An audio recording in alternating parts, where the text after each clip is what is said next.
మళ్ళీ వెళ్ళాలంటే ఇంకో నెక్స్ట్ డే ఇద్దరు ముగ్గురు చంపేస్తుంది. చంపిన తర్వాత రోజుకి ఇద్దరు తినేస్తుంది అన్నప్పుడు వీడి నుంచి మనం తప్పించుకోవాలంటే ఏం చేస్తారు, వీళ్ళు ఆల్రెడీ వైన్ తీసుకొస్తారు లోపలికి బార్టర్ సిస్టమ్ ఇవ్వడానికి. చెప్తుంది ఇట్లా ఇది ఒకటి నాకు రేపు వైన్ ఉంది, వైన్ తాగిపిస్తాడు. వైన్ తాగిపించిన తర్వాత ఈ పాలిఫేమస్ అది ఈ సైక్లాప్స్ కి మత్తెక్కి నువ్వు నాకు ఇంత మంచి ఆతిథ్య వైన్ పోసినావు, నీ పేరేంటని అడుగుతాడు. అడిగినప్పుడు ఆడిసియస్ ఏం చేస్తాడు, నా పేరు నోబడి అని చెప్తాడు. నోబడి అని చెప్పిన తర్వాత మత్తికి పడుకుంటాడు వాడు పాలిఫేమస్ పడుకుంటాడు. అప్పుడు కర్రకి మంట పెట్టి కంట్లో గుచ్చుతాడు. కంట్లో గుచ్చిన తర్వాత అరుస్తా ఉంటాడు. సినిమాలో మనకి ఎట్లా చూపించారు, వీడు ఒక్కడే సైక్లాప్స్ ఉన్నట్టు చూపిస్తారు. ఐలాండ్ మొత్తం సైక్లాప్స్ అంటారు, అందరు రాక్షసులు ఉంటారు, వాళ్ళందరూ రొట్టికడ రాక్షసులు. ఇది ఒక కేవ్, ఆ కేవ్ లో వీళ్ళు ఇరికిర్రు. సో వీడు అరుస్తుంటే ఏది రాయి మూయబడ్డ కేవ్ నుంచి అరుస్తుంటే చుట్టుపక్కల రాక్షసులందరూ వచ్చేసి ఏమైంది అని బయట నుంచి అరుస్తూ ఉంటారు. ఏమైందని అడుగుతూ ఉంటారు. ఎవరు చంపుతున్నారు అడిగితే నోబడీ ఈస్ కిల్లింగ్ మీ అంటాడు. వీడు పొసైడన్ కొడుకు, నేను పొసైడన్ కొడుకు అని చెప్తా ఉంటాడు బయట. చెప్తుంటే మేమంటే మీ నాన్నతో మాట్లాడుతున్నావు అంట కదా, మాట్లాడుకో అంటారు. వాళ్ళు నమ్మకుండా వెళ్ళిపోతారు. సో బేసిక్ గా నోబడీ ఈస్ కిల్లింగ్ మీ అక్కడ నీకు ఏమనిపిస్తుంది, ఒడిసియస్ అనేటోడు తెలివైన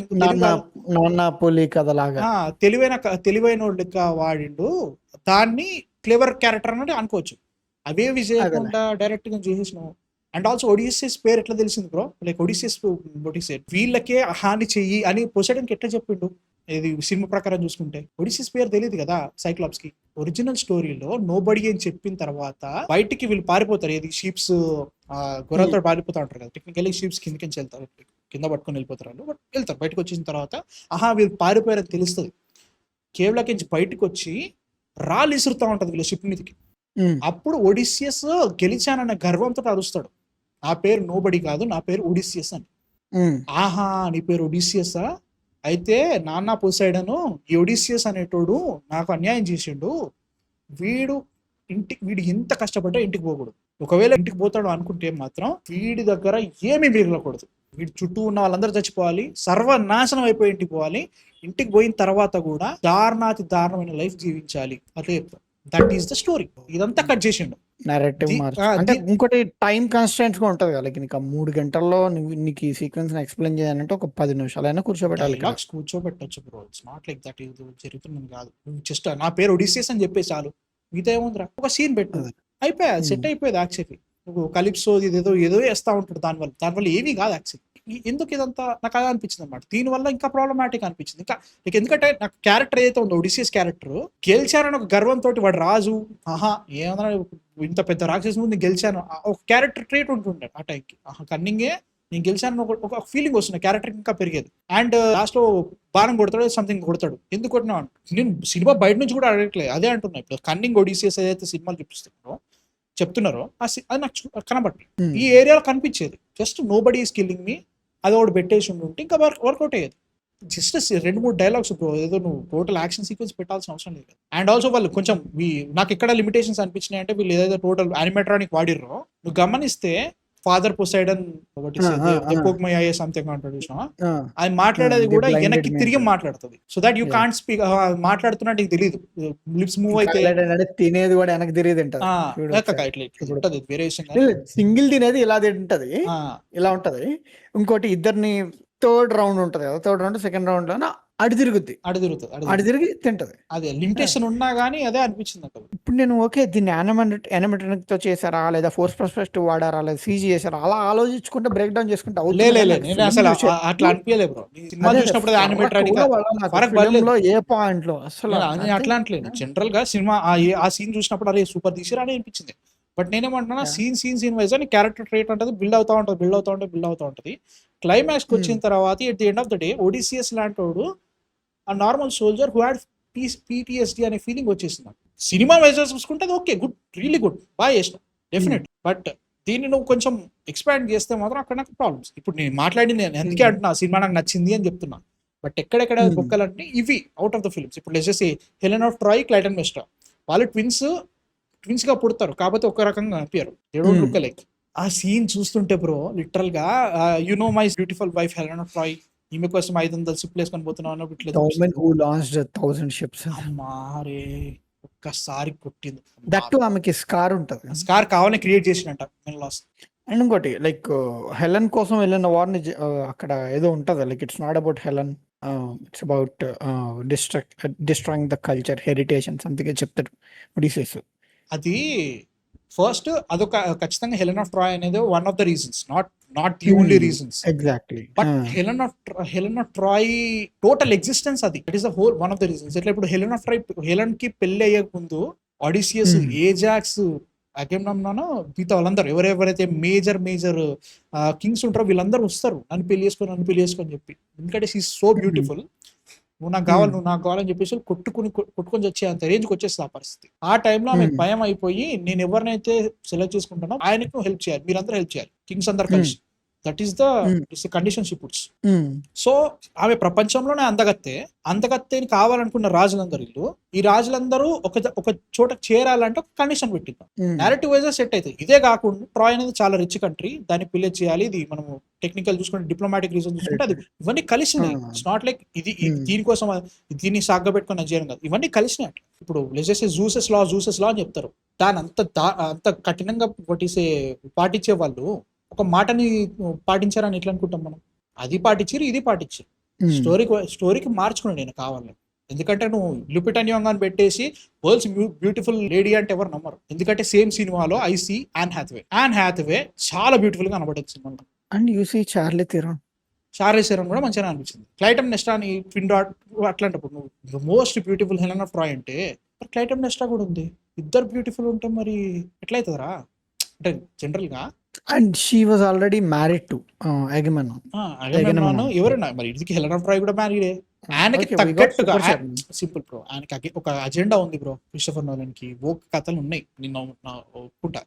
దానికి తగ్గట్టుగా ఏవేవైతే ఉన్నాయో స్టోరీలో వాటిని వాడిండు, ఏవేవైతే లేవో వాటిని మార్చిండు. బట్ ఇవన్నీ ఉన్నా కానీ at the end of the day నాకు సినిమా నచ్చింది. బట్ ప్రాబ్లమ్స్ నాకైతే అనిపించింది, ప్రాబ్లమ్స్ ఉన్నాయి, బట్ నాకు నచ్చింది. నీ ఇవన్నీ ఎందుకు మాట్లాడుతున్నారా, సినిమా నచ్చింది అంటున్నావు కదా. ఏమన్నంటే సింపుల్ బ్రో, ఇప్పుడు ఒక సినిమాని నువ్వు తీస్తున్నావు, ఒక దాని మీద బేస్ చేస్తున్నా అన్నప్పుడు నువ్వు దానికి న్యాయం చేయాలా వద్దా? నాకు అదే అనిపించింది. అది కాదు నేను మారుస్తా అన్నప్పుడు మరి ఎందుకు తీసుకోవడం దీన్ని? నీకు ఇష్టం వచ్చినప్పుడు సపరేట్ బేస్డ్ ఆన్ దీన్ని చాలా లూజ్లీ ఇన్స్పైర్డ్ అని అనొచ్చు కదా. నేను ఆడిసీ చూద్దామని వచ్చిన, క్రిస్టోఫర్ నోలన్స్ ఆడిసీ చూద్దామని వచ్చిన, కరెక్టే. మరి క్రిస్టోఫర్ నోలన్ అప్పుడెప్పుడో 3000 ఏళ్ల క్రితం లిటరల్ గా వెస్టర్న్ సివిలైజేషన్ అంతా ఇదే స్టోరీ మీద పత్తికి లిటరల్ గా వాళ్ళ ఎగ్జిస్టెన్స్ ని పెట్టుకుందే ఈ స్టోరీని నేను మారుస్తా నాకు తగ్గట్టుగా అంటే నాకు కరెక్ట్ అయిపోయింది. సేమ్ హ్యాపెన్స్ ఇప్పుడు మన రామాయణాన్ని ఇప్పుడు ఆదిపురుషులు ఏవైతే మార్చిండో మనకి ఇట్లా చిరాకు లేసింది, చిర్రెత్తుకు రాలేదు. అదే జరుగుతుంది ఆడ. గ్రీక్స్ ఇప్పుడు వెస్టర్న్ సివిలైజేషన్ అంటే ఎవర్రా, యుఎస్ వీళ్ళందరూ యూరోప్ నుంచే కదరా అటు వెళ్ళింది. ఆల్రెడీ ఎప్పుడో గ్రీక్ గాడ్స్ ని వర్షిప్ చేయటము, గ్రీక్ కల్చర్ ని ఫాలో అవటం ఎప్పుడో వెళ్ళిపోయింది. లిటరల్ టోటల్ గ్రీస్ లోనే మొత్తం చంపేశారు. కాబట్టి ఇప్పుడు అంటున్నారు కదా, ఇప్పుడు బ్లాక్ క్యారెక్టర్స్ ఎందుకు పెట్టలేరు, అందరు వైట్ ఉన్నప్పుడు ఎందుకు క్వశ్చన్ చేస్తున్నారు, వైట్ యాక్టర్స్ ని పెట్టినప్పుడు ఎందుకు క్వశ్చన్ చేయట్లేదు అంటే క్వశ్చన్ చేయడానికి గ్రీక్ యాక్టర్స్ లేదు సినిమాలో. నాకు బిగ్గెస్ట్ ప్రాబ్లం డైవర్సిటీ అని చెప్పేసి ఒరిజినల్ గ్రీస్ సంబంధించిన ఏ యాక్టర్ని పెట్టలేదు. ఏ రకమైన డైవర్సిటీ దేనికి పెట్టినావు నువ్వు, దేనికోసం తీసినావు? చరిత్రం ఏంటంటే గ్రీస్ టోటల్ ఈ సివిలైజేషన్ ని ఇప్పుడు జర్మనీ వాళ్ళు Nazi what ever world war 2 జరిగిన తర్వాత వాళ్ళ టోటల్ హిస్టరీని ఎట్లా వైట్ వాష్ చేసిరో, అంటే లైక్ మేము ఇట్లా కాదు, వాళ్ళు టోటల్ వాళ్ళ పర్సెప్షన్ ఇట్లా మార్పించారో, గ్రీక్ కూడా అదే జరిగింది.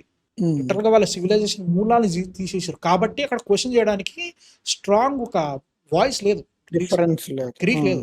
లిటరల్ గా ఈ సినిమా తీయడానికి గ్రీక్ గవర్నమెంట్ 6.5 మిలియన్ యూరోస్ అయితే వచ్చిందట. దీనిలో తప్పు చూపించారు. మళ్ళీ వాళ్ళ మేము ఇది చేసిన తప్పు చూపించారు. గ్రీక్ హెరిటేజ్ ని చూపించకుండా, గ్రీక్ యాక్టర్స్ ని తీసుకోకుండా, అక్కడ ఎవరైతే ఉన్నారో వాళ్ళు ఎవరన్నా కానీ డిసెండెంట్స్ ని తీసుకోకుండా, అంటే లైక్ అక్కడ గ్రీక్స్ నుంచి ఏం చేయలేదు.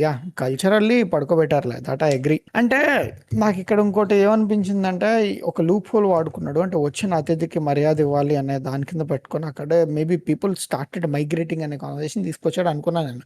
నీకు హిమేష్ పటేల్ ఉంటాడు, హిమేష్ పటేల్ అరే ఒక మాట బ్రో, సింపుల్ గా చెప్తా, Himesh Patel can be a great actor.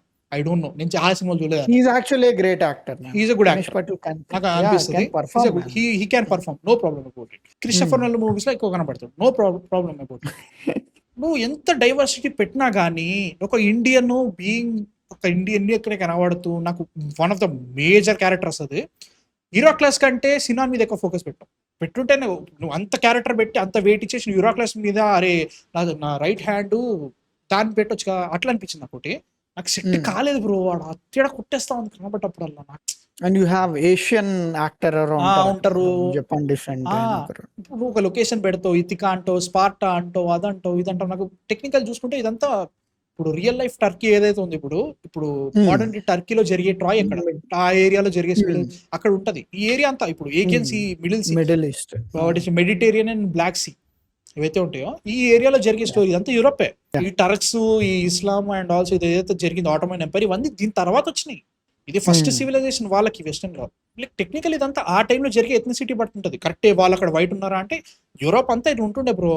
దాంట్లో వైట్ ఉన్నారా, ఏది ఉన్నారా, ఇవన్నీ ఉన్నాయి. బట్ దీంట్లో తీసుకొచ్చి సంబంధం లేకుండా ఒక ఇండియాని పెట్టినప్పుడు ఎట్లుందంటే ప్లేసెస్ ఇదే క్వశ్చన్. నేనేమంటా, సరే దీనికి పెట్టినావు, ఒక బ్లాక్ సినిమా తీస్తా, డైవర్సిటీ అని చెప్పేసి ఒక ఇండియన్ ని పెడతా, ఒక వైట్ గాయ్ ని పెడతా, ఒక చైనీసోని పెడతా, వాళ్ళకి మీరు తరతరాలుగా చూస్తున్న యాన్సెస్టర్స్ పేర్లు పెడతా, మీకు ఓకేనా? సేమ్ హ్యాపెన్స్ మన దగ్గర ఇండియాలో. రామాయణం తీస్తా, రాముని ఒక వైట్ గాయని పెడతా, సీతని శ్రీలంకని చేస్తా, శ్రీలంకని చేసినా పర్లేదు, కొంచెం ఉంటుంది కదా, ఒక టైంలో ఉంటుంది. మిడిల్ ఈస్ట్ అన్న తీసుకొచ్చి పెడతా, అట్లా పెడతా అంటే మనకు నచ్చుతుందా? వాళ్ళకి లేని ప్రాబ్లం నీకేంటారా అంటే, వాళ్ళ ప్రాబ్లం ఉండడానికి వాళ్ళు అక్కడ లేర్రా, పోయాడ జనాలు లేర్రా. దాన్ని రైజ్ చేయడానికి, ప్రొటెస్ట్ చేయడానికి ఎవరు లేరు ఇక్కడ. మన దగ్గర ఇలాంటివి చేస్తే ఆది పురుష్ లాంటివి వచ్చినప్పుడు ఎదురు చెప్పి లిటరల్ గా ఉంటది మన దగ్గర. అక్కడ వాళ్ళకి ఎవరు లేరు. దీని గురించి ఎందుకంత ఎక్కువ మాట్లాడుతున్నావు అంటే, ఇది చేసి ఓకే అని అనుకున్నాడు, రేపు ఆల్రెడీ ఇండియా మీద ఒక రకంగా క్యాంపెయిన్ నడుస్తుంది. ఏదో ఒక డైరెక్టర్ వచ్చేసి నేను తీస్తా, ఇండియా పాకిస్తాన్ సినిమా తీస్తా, ఒకటి కాల్ ఇట్, నాకు నచ్చినట్టు తీస్తా, ఇది హిస్టరీ అని చెప్పేసి ఒక సినిమా తీసినాను. ఇది తప్పురా అని చెప్పినా అనుకో, వాడు బెటర్ చూపించేసి ఇదంతా ఇండియా తప్పే అని ఒక రకంగా సాఫ్ట్ వైట్ వాష్ చేసిండు అనుకో, ఏంది ఇట్లా తీసినా అనుకో, నేను ఈ పర్టికులర్ బుక్ మీద బేస్ చేసి తీసినా అనుకో, ఏం చేస్తాను? అదే కదా. ఇప్పుడు సరే, గ్రీక్స్ ఎక్కువ మంది లేరు కాబట్టి దాన్ని క్వశ్చన్ చేసే వాయిసెస్ తక్కువ ఉన్నాయి. అండ్ ఇప్పుడు ఈ నెరేటివ్ ఏదైతే ఉందో దీన్ని నాలన్ కి వర్క్ అయ్యి అక్కడ ఉన్న వాళ్ళందరూ కూడా దీన్నే రెఫరెన్స్ గా, ఎందుకంటే ఒకప్పుడు బుక్స్ మూలాలు చెప్పేవి, ఇప్పుడు ఇంకా కాంటెంట్ కూడా చెప్తుంది మూలాలు నెక్స్ట్ జనరేషన్ కి. సో ఇప్పుడు ఈ కాంటెంట్ ని తీసుకొని రిఫర్ గా తీసుకొని పీపుల్ ఫాలో అయ్యారనుకో, రేపు పొద్దున అది నిదానంగా మన సివిలైజేషన్ మీద కూడా వస్తుంది. అంత దూరం నేను ఆలోచించట్లేదు. బట్ మొన్న వచ్చిందిరా మొవానా లైవ్ యాక్షన్ మూవీ, దాంట్లో ఒక్క వైట్ యాక్టర్ లేడండి. మరి డైవర్సిటీ అంటారు కదా, ఈ సింపుల్ బ్రో, వాళ్ళని అంటున్నావు కదా వైట్ సివిలైజేషన్ ఎందుకు గొప్ప చెప్తున్నావు? I don't actually care about like that man. నీకు సినిమా స్టోరీ వైజ్ చూసుకుంటున్నాయి ప్లేసెస్. ఇప్పుడు కల్కిలో నీకు వైట్ పీపుల్ కనబడతారు, బ్లాక్ పీపుల్ కనబడతారు, అందరు కనబడతారు. బట్ దానికి ఒక రీజన్ ఉంటుంది, ఆ రీజన్ వ్యాలిడ్ ఉంటుంది. అది ఫ్యూచర్ లో జరుగుతుంది. ప్రపంచంలో ఎక్కడ బతకడానికి మనిషికి ఎక్కడ ఏరియా సరే లేదు, నీకు బతకడానికి ఉండే ఒకే ఒక నగరం కాశీ. కాబట్టి ఎక్కడి నుంచో ప్రపంచం చుట్టాంతున్న మనుషులందరూ వచ్చి కాశీలు బతుకుతారు. కాబట్టి నాకు ఓకే. అది దేవుళ్ళు నమ్మట్లేదు కాబట్టి అక్కడ దేవుడు లిటరల్ గా వారణాసి అనేది దేవుళ్ళ సిటీ, అది అక్కడ మాంసం తింటున్నారు అంటే లైక్ ఇన్ టర్మ్స్ ఆఫ్ అదే కదా, బికాస్ అక్కడ దేవుని అనే కాన్సెప్ట్ లేదు అక్కడ. దానికి రీజన్ ఉంది. దీంట్లో ఏం రీజన్ ఉందని పెట్టినాం అట్లా. ఎప్పుడెప్పుడో 2000-3000 ఇయర్స్ బ్యాకే ఓటీసీ వీళ్ళందరూ మైగ్రేట్ అయిపోయారు, డిఫరెంట్ వర్కౌట్ కాదు కాబట్టి ఒక ఏరియా పెట్టిన తర్వాత సెట్ కావలేదు. అండ్ దట్టు ఒక హిస్టారికల్ కాంటెక్స్ట్ ఉన్న తర్వాత కూడా సివిలైజేషన్ ఒకటి జరిగిందని చెప్పడానికి కూడా వాళ్ళకి ట్రాయ్ దొరికింది వాళ్ళకి. ఇది మన టర్కీలో దొరికింది. ఇప్పుడు మోడర్న్ డే టర్కీ ఏరియాలో ట్రాయ్ ఏరియా ఉందా. నాకు అది ఎందుకు ఇంత మాట్లాడుతున్నావు అంటే, మెల్లమెల్లగా కలుపుతా ఉంటారు ఇదంతా. Today's Greek language and script has got nothing to do with ancient Greek. You know why? Because దానంతా వీళ్ళు ఎప్పుడో కాల్చి పారతోపారు, ఏం మిగలేదు ఆడ. There is no ancient Greek civilization అనేది లేదు ఇంకా. That's why Greek mythology became mainstream. సినిమాలు ఇష్టం ఉన్నప్పుడు ఎట్లా పడితే అలా తీస్తున్నారు. Norse became like that. అందుకే థార్ ని తీసుకొచ్చి మార్వెల్ కలుపుతావు, ఇంకో దాంట్లో కలుపుతావు, గాడ్ ఆఫ్ వార్ లో కలుపుతావు, ఇది చేస్తావు, అది చేస్తావు. మన దగ్గర ఎందుకు చేయరు అట్లా? తాట ఊడుతుంది, తాట ఊడిపోతుంది. మన సివిలైజేషన్ ని, మన మిథాలజీని, మన పురాణాలని నాకు ఇష్టం ఉన్నట్టు సినిమా తీస్తా అంటే చీలుస్తారు.